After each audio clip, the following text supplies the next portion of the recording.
Banachdiw, Fiona McArdle mish, aspa viliam curfachu gus Shiaght Laa. Welcome to Shiaght Laa.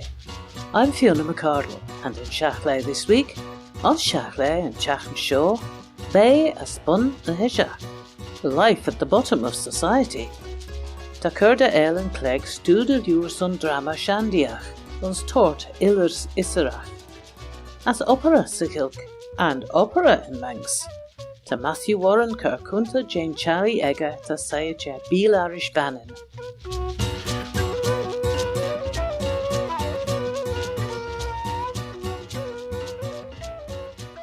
At this time of year there are two things which have become a regular part of the island's cultural life. The first is the Isle of Man Poetry Society's Poetry Trail. Chair of the Society, Bethany De Legh Runciman, explains the background.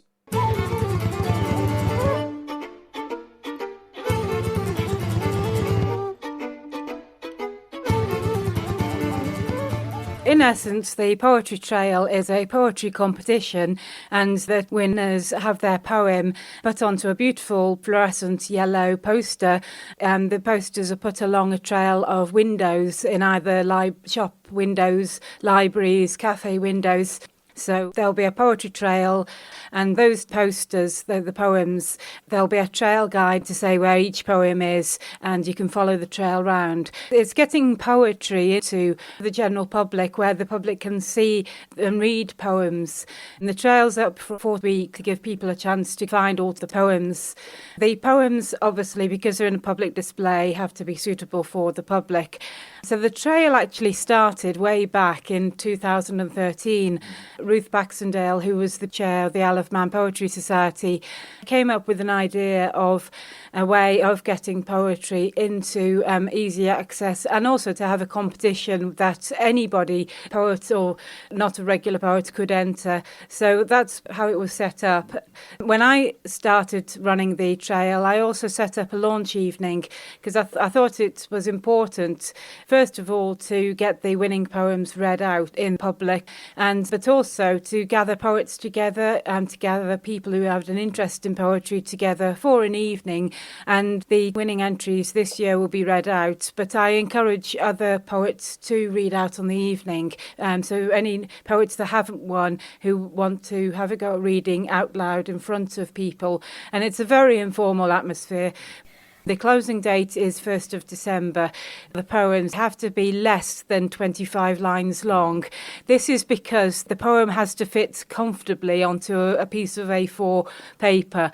So the closing date is 1st of December, and then there's a period of me anonymising all the poems, and the judges have no idea who's written any of the poems. And then just around Christmas time, we'll have the judging, and then beginning of January, the winners will be notified. The winners get their poem written up and displayed, and they also get a copy of the poster themselves to take home. And we also give them a free Manx Reflections booklet as well. For the written work for the Poetry Trail, how do people get that work to you? There's our Facebook page with the Isle of Man Poetry Society, Isle of Man Poetry Trail on Facebook. And if people email poetry@manxcats.org.uk. Bethany De Legh Runciman, Chair of Isle of Man Poetry Society. You can enter up to 3 poems with a fee of £4 per poem. The 10 winning poems will be displayed around Douglas City Centre from the 14th of February to the 14th of March 2026.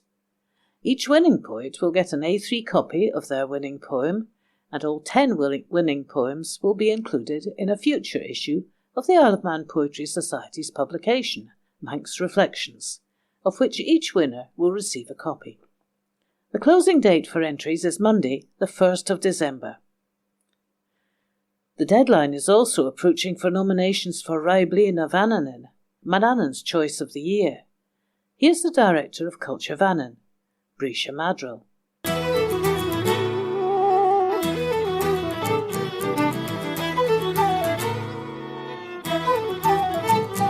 The award came about through the work of Stephen Quayle, and the award comes really from another award, the Manannan Trophy, that Eric Alstwick designed.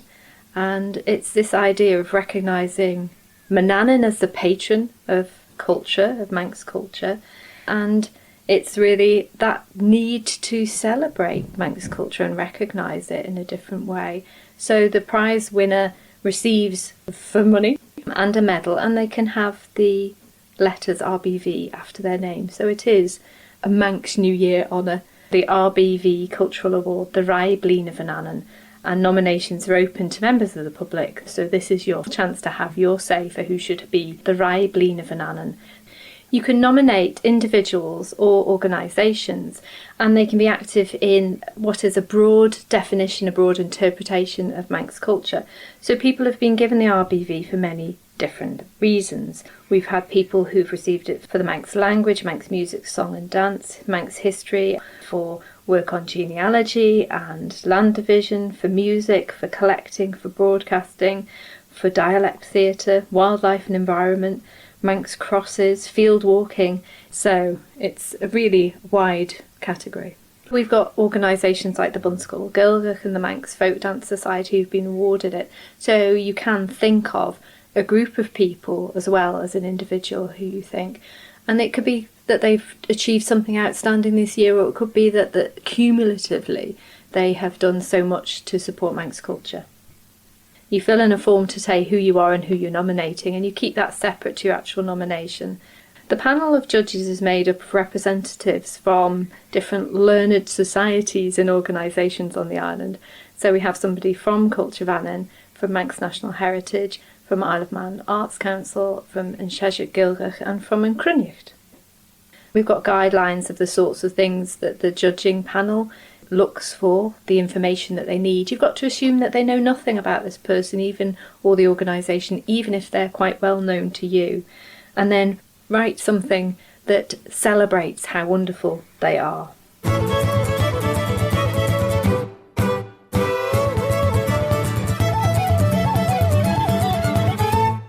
Director of Culture Vannin, Breesha Maddrell, and nominations are open until midday on Tuesday the 2nd of December.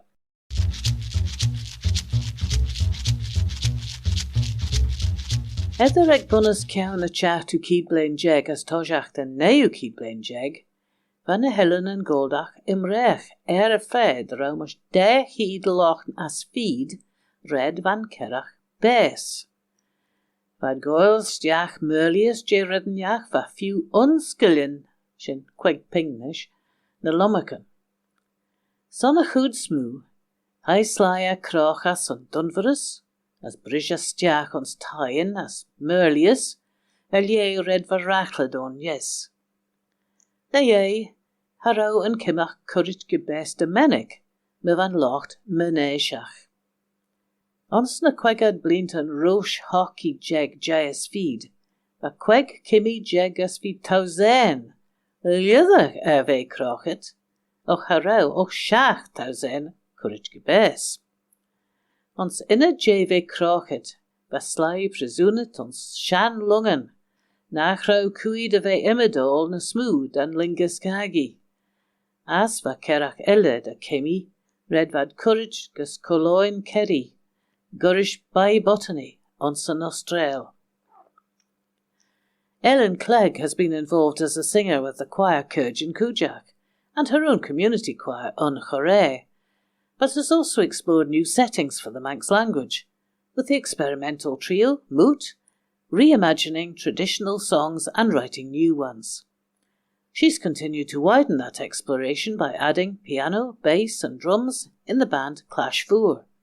Which gives the opportunity for a fusion of funk and world music, and with the addition of her cornet, give a taste of cool jazz to the Manx language repertoire. Aalin is also involved in another project, as she explains. I've been working with parents and children from the Bunskull Gaelgach community for a while now through my Manx community choir, Unkere, and I always enjoy organising the Bunskull musicals, and I really like music, drama and Manx, and I just wanted to do something that was for adults. So that was what I was thinking about. How have you given this practical, how have you taken this forward? I was looking for a theme to write about, and I was chatting to Nicola Toombs, and she was telling me about an exhibition that she'd been involved in a few years ago with M&H, which was called Bad Girls, about women who'd been given quite unpleasant punishments for relatively small crimes. And so I took that as a starting point. What was the background to the person you chose then? She told me about a lady who'd been transported for stealing a piece of lace, and it's even worse than that because when the boat set off with all the convicts from London, it hit a storm just off Boulogne and the ship went down and the captain left all the women convicts on board to drown. So with that sad tale, I set off. So she's, it's not directly about Anne Thompson, the lady from that story, but she's represented downtrodden people. How are you going to depict that? What media are you going to be using? I've written about 12 songs, which start off with somebody who's living a hard life out in the countryside with not much pleasure to look forward to, ends up going to Douglas to go to the market and is tempted into having some fun, ends up taking the fall for some bad girls when a robbery goes wrong. So it sort of follows the story arc of Anne Thompson, but I'm not naming anybody. And so what I'm doing is workshopping that up at the moment with some of the members of Uncarer, and we're choreographing it. And I'm going to have a mixed media idea that there'll be quotes in Manx from the time about Manx people, about poor people, various other things that'll be put up on screen whilst it's being depicted through song and dance in Manx. Hopefully people will be able to understand something of what's going on. What's the balance then, if it's a bilingual production, what's the balance between the English content and the Manx content? Depends whether you count non-verbal communication, I suppose. So it is all of the songs are in Manx, but there'll be little bits on screen in English and then obviously are very easily interpreted dance moves. In order to have things on the screen then, what artefacts have you been able to find? What photographs and so on? Are there mugshots, for example, of the kind of people that we're talking about? No, I've just been going through things like John Wesley's journals and things like that, and people commenting on the Manx population and what they made of them and how the poor could better themselves if they wanted to and that kind of thing. This undeserving poor idea.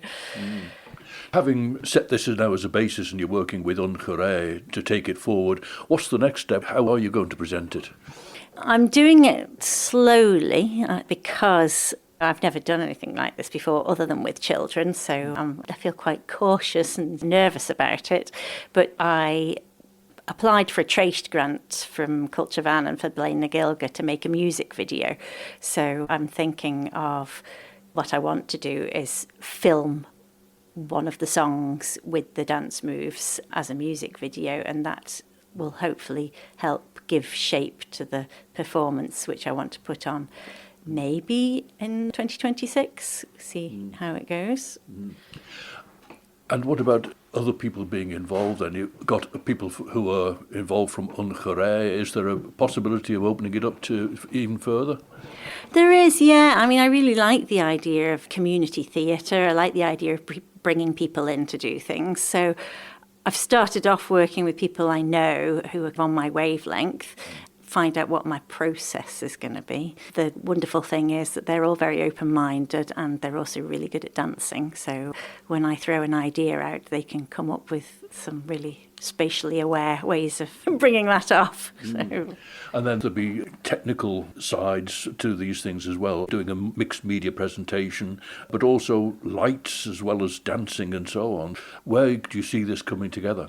My dream is that there would be a theatre group and that as part of the whole community we would be learning skills of sounds, lights and special effects and sound effects and things, and that could develop with a group of like-minded individuals.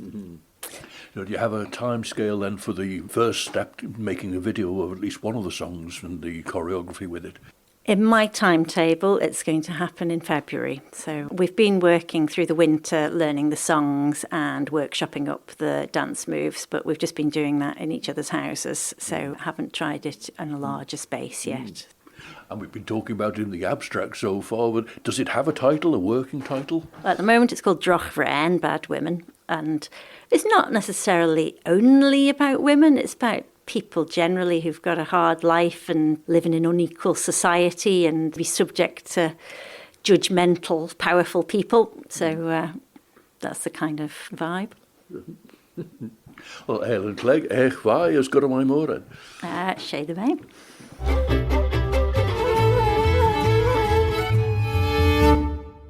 Aalin Clague and her project Droch Vren, based on a true event involving the ill-fated Anne Thompson, though exploring its wider context rather than the particular individual involved in it.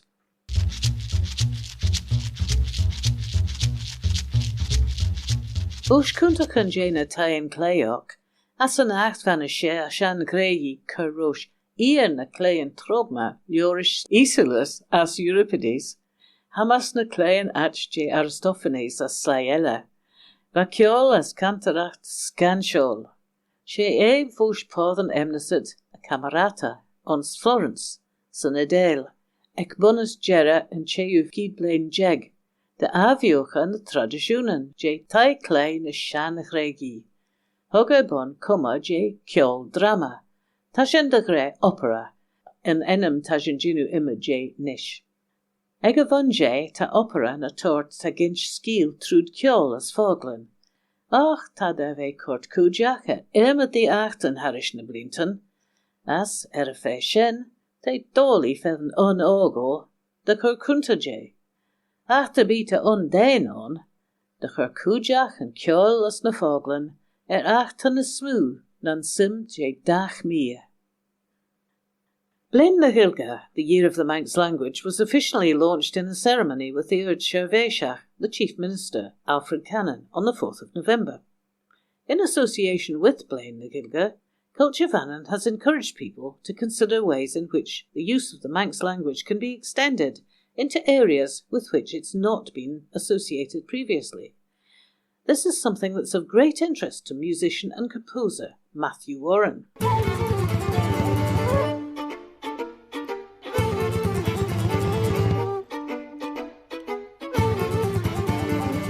I had a very informal conversation with some of the officers at Culture Vannin about a year ago, 18 months ago now, about what music isn't happening in Manx on the Isle of Man, and what kinds of music haven't been explored, and are there any you can think about? So I went away for about 6-9 months and had to think about that. And I sort of settled on this idea that what if we were to write an opera, Manx language? Obviously there's a huge amount of vocal music in various genres being done. I've worked with choral music in Manx. But this idea of full-scale opera purely in Manx seemed to me like something that could captivate the imagination and could help tell a story in a different way and expand the range of possibilities for what we can do with vocal music in Manx. So that was the background of the project. And so what that's coalesced into now is a chamber opera called Clague, which we're currently trying to raise the funds for through a combination of funding applications, but also hoping that the Manx community and lovers of the arts on the Isle of Man will help support the first opera in the Manx language. And we've got a crowdfunding campaign. So if we can get more support for that, that'd be great. And we're aiming to make this a really big feature of the Year of the Manx Language, aiming to premiere this opera in the autumn of next year.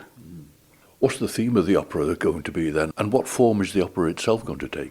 It's been a really interesting puzzle, the form of the opera. So the theme was actually inspired by several different things. One was a conversation with my partner, Sarah. In fact, I think it was a poem she wrote years ago, reimagining the story of the enchantress Tehi Tegi from her point of view. So there is a lot of work done nowadays in retelling history from a feminist point of view, And this story needs to be retold, and she wrote this thing that set me thinking about it. So years later, that's resurfaced and really inspired this opera, which is related to that narrative, but actually tells quite a different story about, we meet a girl called Ginny, and she's grieving, but about to have an encounter that might change her life forever. So the form of the opera is I had quite a lot of pragmatism when designing the form of the opera. My primary thing was that I wanted to make it happen. I wanted to make it happen not in 10 years' time as a vast ambition, but next year. And so I've designed it from the beginning as a chamber opera. So it's looking at having a stage cast of just 2 and then an ensemble of 4. So it's quite scaled back, but the idea is that we can actually get a really intimate view of the characters' psyches and what they're thinking, what they're feeling, instead of what we sometimes think of opera, which is these large choruses, these huge, big dramatic events, and actually we don't often get to know the characters really intimately. So what I want is a really intimate portrayal of the characters, and so by scaling it back into a chamber opera, hopefully people feel very close to these characters and can really focus on their words and the music that's going with them. And we're used in the conventional opera stage to perhaps recitative and then an aria. To what extent will that be the style that you're following? I really like that conventional recitative and aria exchange that we get in opera. It provides a really nice focus for people to go, we're okay, we're in an aria now, there's just space for beauty for me to absorb this message. But I also love the flow of music drama, which is kind of the Wagnerian idea of this flows like a play. It just runs and runs in continuous melody, is what Wagner talks about. So I'm somewhat hybriding the two. There are moments of aria, but a lot of it flows on in this continuous drama. So it's a play where the music is there to enhance and express those emotions that are going on that otherwise would be only expressed through the acting and the spoken dialogue. So that's the kind of format. The other twist to this setting is only one of the characters on stage is a singer. So there's only one voice that we hear in the entire thing. The other is a dancer. And so we have these dual expressions, and the idea is they're existing on slightly different planes, talking slightly different languages, but they're trying to communicate and they're trying to affect one another's lives. So we have this broad range of expression that's available to us in opera, particularly when you start using the expanse of physical and dance representation of what's going on top of the words, on top of the music, on top of the ensemble accompaniment. So we get this broad ability to find different ways of expressing things, which is actually very helpful when what you're writing is a chamber opera, which generally, so this is a one-act opera with a prologue. So actually we've got to get a lot of meaning into a very short amount of time. So having a lot of different ways to express that is really, really valuable. And with one voice and a dancer, what musical accompaniment will there be? Intending to write it for string quartet. So we'll have a string quartet accompanying these 2 parts. Again, that makes it quite an intimate setting. I feel like if you had a huge orchestra and then this one singer, it will very quickly become very distant from the audience. You'd feel like you're watching a spectacle far away. I want you to feel like you're in the room with this character. So there'll be a string quartet, and I love writing string quartet music. It is really hard. You're suddenly thinking about 4 very melodic instruments. And so, whereas sometimes you might think about, we're going to have a melody and an accompaniment. Now, a string quartet, I find, pushes me into thinking much more in terms of different melodies entwined within each other, which I hope is something that will come out in the writing of the opera. But we'll see. We're several months away from the composing actually starting, so we'll see what emerges as we go on. The timetable that we're looking at is to premiere in around September. Because we've got quite a restricted ensemble and cast, that should make getting people together to rehearse easier. So we'll be looking at creating the work by about March, and then looking at workshopping and rehearsing through to September. Well, Matthew Warren, why is Gurumai Moran? Gurumai. Matthew Warren and his project for a chamber opera in the Manx language. It's called Clague and references Manx folklore's Tehi Tegi. Matthew has launched a crowdfunding page, gogetfunding.com/Clague. GoGetFunding is all one word.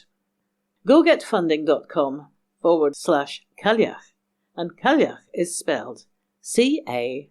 ILLAGH. So the whole thing, gogetfunding.com/Cailleach. Or you can go to Matthew Warren's own webpage, matthewwarren.info. Matthew Warren is all one word, .info, and then there's a button marked Cailleach from which you can donate to help towards the opera.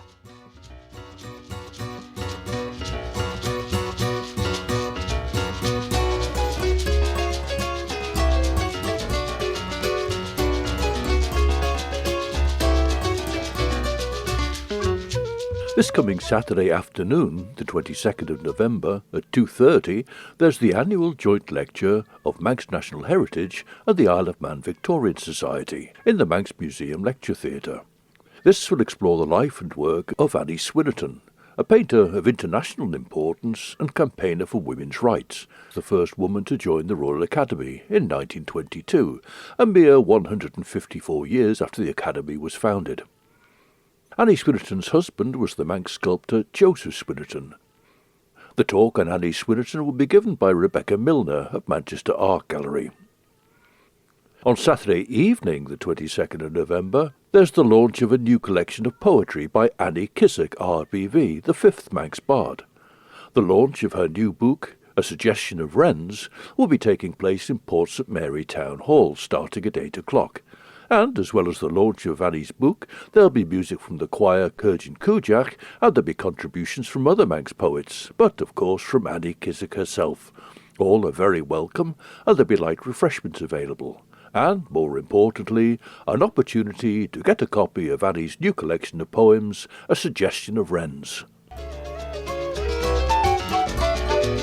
Asnisht, Fashion Chitgus Jera Shiaght Laa and Cute Show.